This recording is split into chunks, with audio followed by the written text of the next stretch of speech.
Mani sauc Ingūna Kaspersone, esmu 46 gadus veca, dzīvoju un strādāju Rīgā. Esmu Rīgas Kultūru vidusskolas vēstures un sociālo zinību skolotāja. Skolā man nācās ielikt 20 gadu vecumā, jo situācija bija tāda, ka kādas Rīgas skolas skolotāji ilgstoši slimoja un palūdza vienkārši vēstures studentu, kas varētu aizvietot skolotāju. Man patīk strādāt ar bērniem, bet darbu apgrūtina ļoti lielie papīru kalni.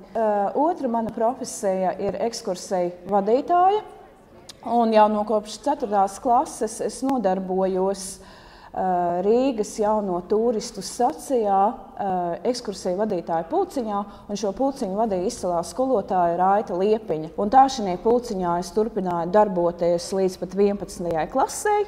Paralēli tam es mācījos arī ekskursiju vadītāju kursos turistu firmā Sputņika pavadonis, un tā turpinās skolotājas gaitas no 20 gadu vecuma, ekskursiju vadītāja gaitas no 18 gadu vecuma.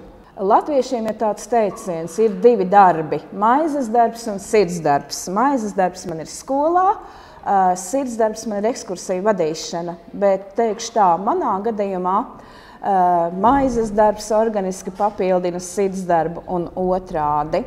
Skolotāju darbs, tā ir misija, tā ir dzīvesveids, un tas, ko mēs ieliekam jaunajā paaudzē, ir ļoti svarīgi.